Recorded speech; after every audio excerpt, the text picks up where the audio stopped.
State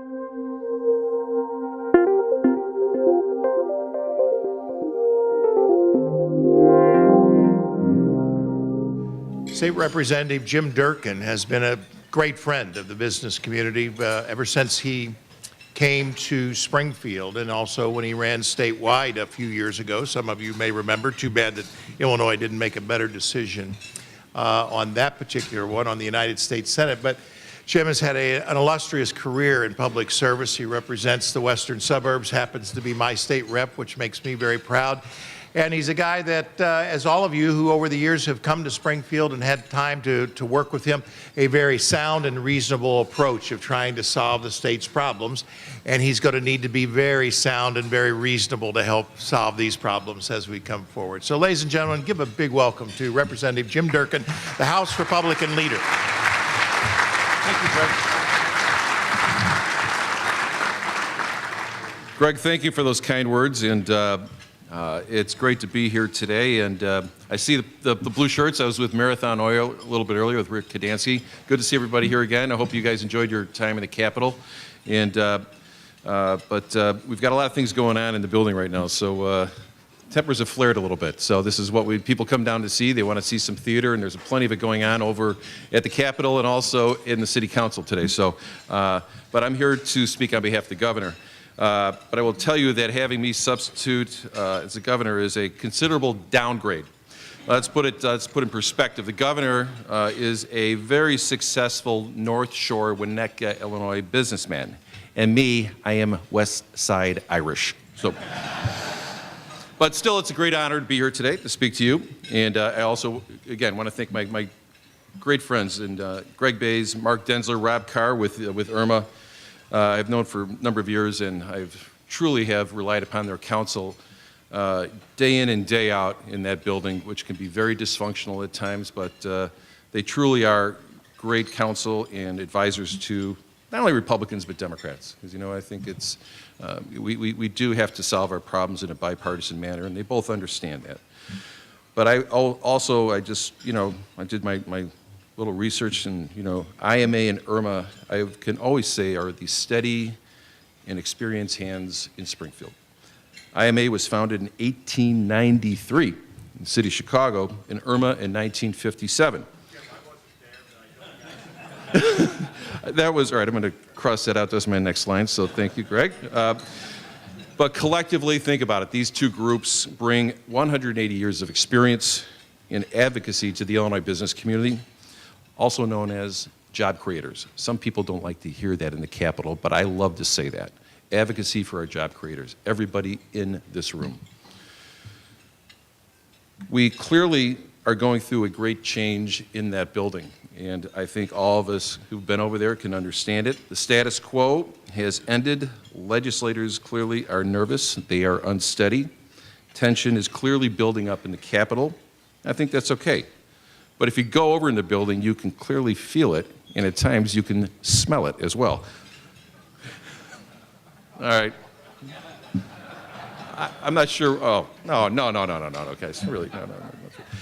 But I will say that we are clearly seeing a great change. In my opinion, it is much better. The change is great. That was the message that voters delivered in November. Governor Rauner won this race with more than Republican votes, Democrat votes, but also independent votes. Governor Rauner was told by the voters to get down there and clean up the mess. Now, right now, if you were to just read the headlines and listen to some of the rhetoric that goes on in that building, you would think that Governor Rauner is heartless, soulless, and an individual void of compassion.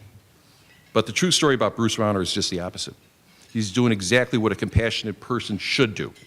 He is honest about our state finances and how much we have to spend. That's a novel concept in that building, I'll tell you that, after the last 12 years. But unlike his predecessors, Bruce Rauner will not make false promises that we cannot afford.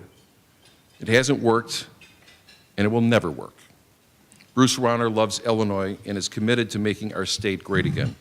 He has laid out a very ambitious plan to turn Illinois around, and despite the detractors, he is determined to get it done. He is determined and laser-focused on fixing Illinois. To borrow a term from former Governor Mitch Daniels, we will operate at the speed of business, not the speed of government. That could not be more true with this governor. When I first came to the General Assembly, Jim Megger was our governor. At that time, a lot of people complained about Jim Megger because, you know what, people would come in with special requests. I need a little money for this or that, this and that. But Jim Megger, every year, started working on his budget the day after he was sworn in. And he knew exactly how much money he had to spend, and he kept to it. A lot of people were grouchy about it, but the fact is, you look back in time, he really did a great job. And he told me, time and time again, when I've talked to him over the years, that that is the single most important function of a governor. You know, there's a lot of things you can do. There's a lot of pageantry that goes in with the office, and you can do all kinds of things with legislation. But he said the most important thing a governor has to do is get his arms around a budget. That, to me, is wise. And the fact is, you look back in time, look at what other governors have done. It's been a mess. Our budget has been a mess. And this is what Jim Megger has imposed that, and he's counseled Governor Rauner on that, and he's following in that model. And thank God. I will just say this, spending within our means is the only way we're going to get out of this mess. It's going to take some time. We didn't get here overnight, but hang in there, folks. We'll get there. We've got to stick with our governor, but the fact is our budget is right now under scrutiny, and that is a major focus. That's what's driving everything in that building right now. But it is not going to be easy, and the darkest hour of the day is just before dawn. Folks, the governor is moving us through the darkness, and there will be a bright new day ahead of us. For many years, the previous administrations have vilified our business community, our job creators. Those days are over. We need to honor our employers, our job creators. We should be giving you a hero's welcome on a daily basis.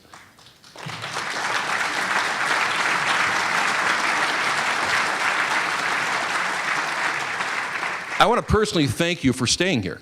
It could have been very easy to move to a surrounding state, and I know some people have.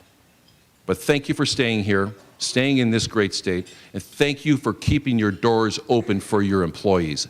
Thank you.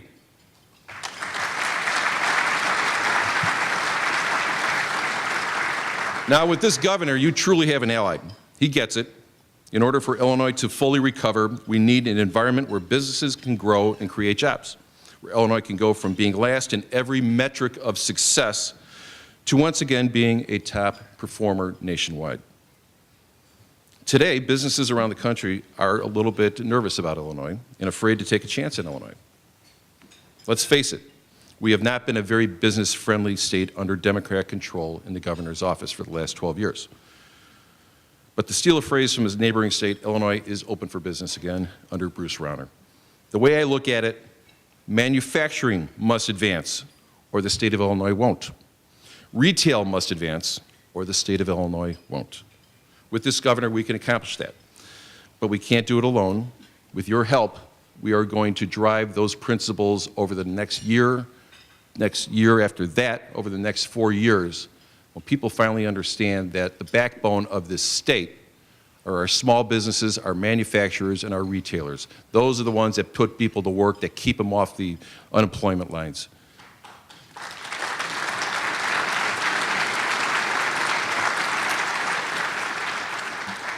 We just went through a process now. When Governor Rauner was sworn in on stage, the minute he took his hand off the Bible, he inherited a $1.6 billion unbalanced budget. Now, I know that there was some speakers that were here a little bit earlier, and they had plenty to say about the governor. But now, last May, when that budget was passed, it was, and they knew full well, and they publicly stated that this is not a budget that is real. It was a budget that was made on false promises. It was also a budget that was prefaced on Governor Quinn being reelected and for the lame duck session to occur, which would make permanent the temporary tax increase from 4.5 years ago. Didn't quite work out. That's not how you go about a budget. But no Republicans supported that budget last May. It wasn't responsible. It wasn't responsible at all, and we found out recently how irresponsible it was. But the fact is, I made a commitment with the Speaker. The Speaker in January said at the swearing in that he is welcoming back Republicans for active participation in state government. Well, all right, our first and most important item of business, and it took a little too long, we could have done it sooner, but we had to balance the FY15 budget. Oh my God, we have to do that. It's responsible. It's the most important thing we have to do as a legislature. We did it, and we did it in a bipartisan manner, but at the end of the day, Out of the 69 votes that were cast in the House, 46 of them came from the Republicans. Every Republican supported that. And the majority of the votes in the Senate came from the Senate Republicans to fix the mess that was left for the state of Illinois and for this governor last May. So I guess the message I have from that is the House Republicans are not the party of no. The Senate Republicans are not the party of no. Bruce Rauner is not the governor of no. We are prepared to work hard to address and get the biggest problems of the day solved. So when you hear things about Republicans are not participating, they're the party of no, it's a lot of nonsense. We've proven that time and time again over the past 2 years, whether it's pension votes for the city of Chicago, the state of Illinois, big infrastructure bill we did last year. House Republicans have been at the forefront on all this, and we're going to continue that way.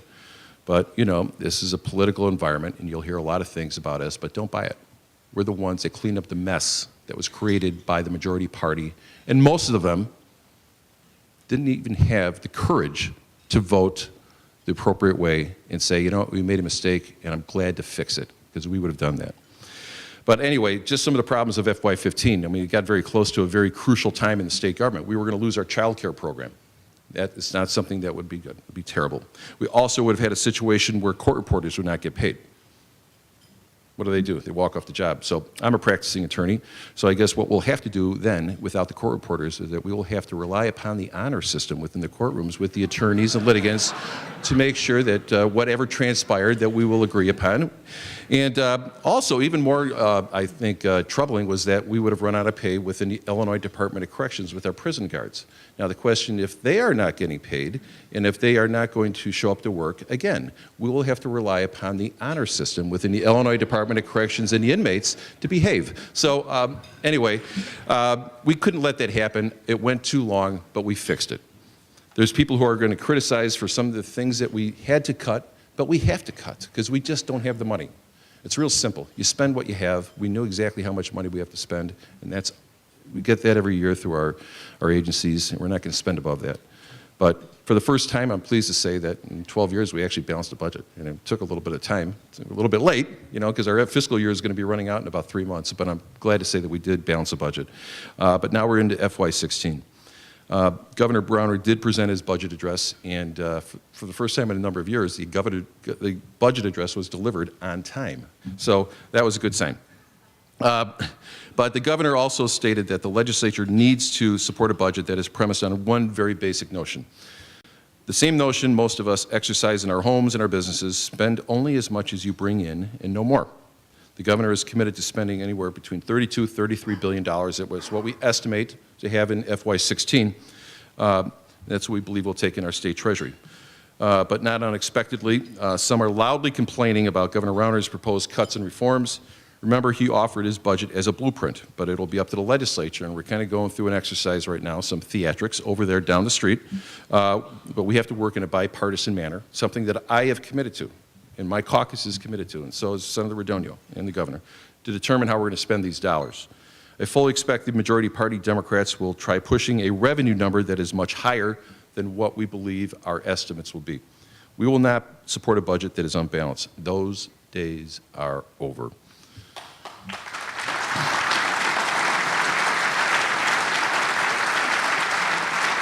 It is my hope that the majority party will cooperate with the governor, and we've got some 25 calendar days left. Work with us and the governor to craft a final budget where spending matches our revenue. It's a simple concept. But we also need to remember that basic concept of living within your means. Years and years of overspending have left us with deep structural deficits, massively underfunded pension systems, and billions of dollars in unpaid bills. So what a lot of individuals are asking us, well, it's real simple, Jim. Why don't you just raise taxes? I can repeat this, and I think you all understand that, but it was 4.5 years ago during a lame duck session where the temporary tax increase was imposed upon Illinois employers and Illinois families. And it was sold to Illinoisans, and I remember it like it was yesterday, that this is a way for us to pay our bills, and this is our way to put people back to work, reduce unemployment. Our bills at that time were about $8 billion. Unemployment was close to 7 to 8%.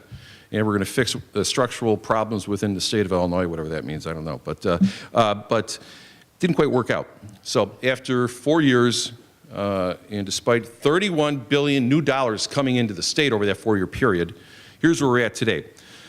Backlog of unpaid bills is still between $6 and $7 billion. Our unfunded pension liability is about $100 billion. And while our unemployment rate is still low sixes, if you count in those who are underemployed and people who have completely dropped out of sight, we're looking at close to 12% in the state of Illinois if you add all those factors. That is unacceptable. That tax increase did not solve the problems, and we're not prepared to go back and say that we have to have a tax increase. We need to give confidence to you that we can live within our means. And I tell you what, you all deserve, and everybody, whether it's individually or also the businesses, you make an investment every April, and a lot of us do it on a quarterly basis, you expect a return off your investment.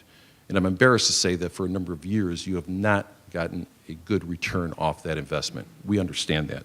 So the governor has made it very, very clear that we have to reform state government. He has a turnaround agenda that he is in city council, and I give him a lot of credit for going up there. This is the first governor ever to address the city council in Chicago, let alone a Republican governor. So that's why maybe some of the action in the House and some of the rhetoric is a little bit rough today, but I will give him credit. He's got backbone, and that's somebody we need. We are committed to passing an agenda that will free employers, local governments, and schools from unfunded mandates that are making the cost of doing business in Illinois cost prohibitive. We are pursuing reforms that will lower work comp insurance rates, unemployment insurance rates. Now, yesterday, we had a little exercise in the House of Representatives. It's called the Committee on the Whole. So, of course, in the spirit of bipartisan cooperation, I received notice of this committee Friday afternoon at 4:45. Okay, and the committee was set to meet yesterday at noon. So I made a request to the Speaker that we would like to participate, and we would like to have and suggest members of the business community to be part of this Committee on the Whole, to talk about work comp reform. Didn't quite get that response, nor was I obliged. So at 11:40 yesterday, we went in at noon. We were going to do the Committee of the Whole at noon. So 11:40, I finally received the list of witnesses that were going to be presented to the General Assembly. Again, I go back to January, where the Speaker stated that he welcomes Republicans' active participation in state government. A little bit of a problem there. But the fact is, I did ask him for another day where we can bring in members of the business community. And Greg, thank you for what you did yesterday. I appreciate it. But unfortunately, some of our good friends were shut out. IRMA, retail merchants were not involved. They were not asked to participate. Caterpillar has a great interest in this. They were not asked to participate. John Deere, some of our local governments, not asked to participate. So I am hoping that we can have another day, because I stated that, yes, we are serious and we need to respect the workers who are employed in the job, who are workers who are hurt in the job. But there's another story. There's another side to the story. Show what the workmen's compensation rules and laws have done to the business community in Illinois. They need to hear that. Some people think that that the businesses are doing too well in Illinois under the system, but the fact is they need to hear firsthand of what the rates are doing to the state of Illinois, and whether or not some of our large manufacturers are going to continue to do business in this state. I've heard it from some folks. They said, "Look, under the rates you have right now, I'm not going to open up another manufacturing line in the state of Illinois. I'll go over to Indiana. It's extremely, extremely reasonable and it's competitive, but it's not in the state of Illinois." That's a lot of money. That's a lot of jobs. So yesterday we heard a lot of experiences from people who were injured in the job, and it was very sad to hear about how people got injured. And I believe that the system in place will help them. It'll make them as whole as they can financially to help their families. But we also have to be fair to the businesses. The people who are paying these rates, paying into these systems. We have to be fair to them as well. So we have a lot of things going on. Right now, it's the month of May in Springfield, and I don't know if you've noticed this, but as we get closer to the end of session, you can pretty much equate legislators having the attention spans of gnats. There's so many things that are going on, ADD everywhere. So we're in the midst of a lot of issues that we're trying to work on. But the governor has made a strong commitment that he plans to have an infrastructure program, a very bold capital infrastructure program.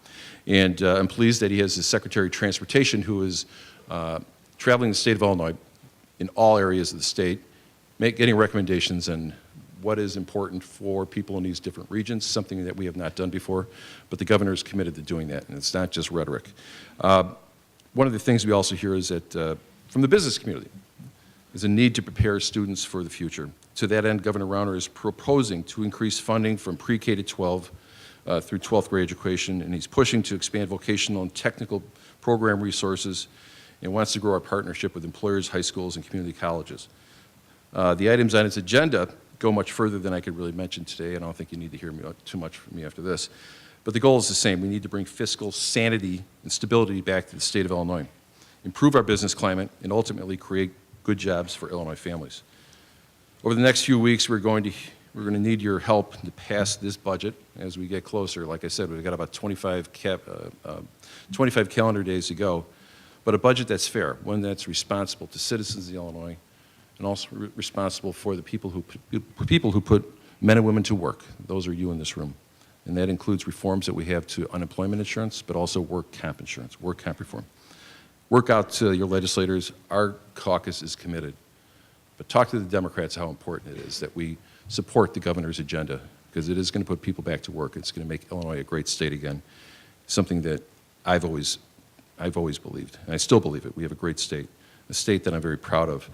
I often talk about this. I'm very fortunate. I'm a very fortunate individual. I'm very lucky. I grew up in the west suburbs, one of 8 boys that lived in a 3-bedroom house, 2 bathrooms. So, but the fact is, that's how you knew it. You understood it. But we all graduated from the same Catholic high school. We all graduated from the same Catholic grammar school, high school. All 8 of us graduated from college. 5 of us are practicing attorneys. One's a judge in a federal court. And of the 5 attorneys, 3 are CPAs. We were able to chase the American dream through the sacrifices made by our parents, but also based on the wonderful opportunities from education and employment in the state of Illinois. Every one of us lives and works here, raises our family in the Chicago area. And we did, and we are living the American dream. But I am also, despite I'm the House Republican leader, I'm also a taxpayer, and I'm a father, and I'm a husband. And I am worried about the next generation, about what is going to be left for them.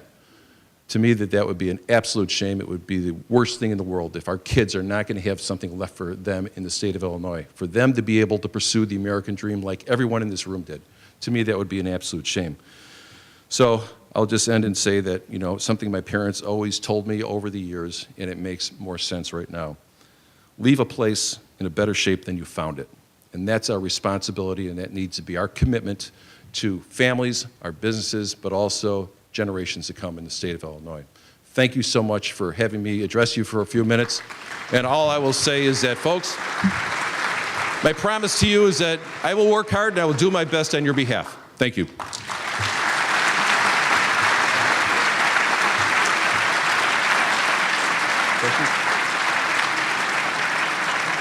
Questions?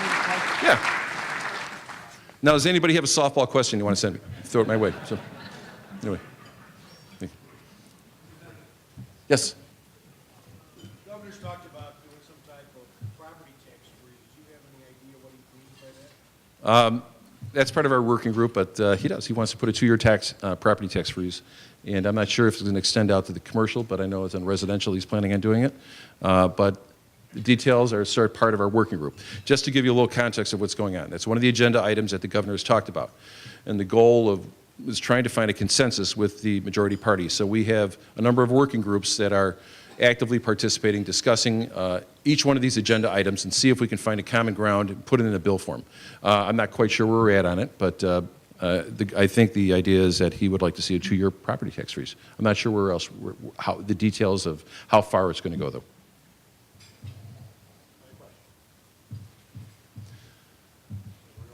Thank you. Thanks, Rick.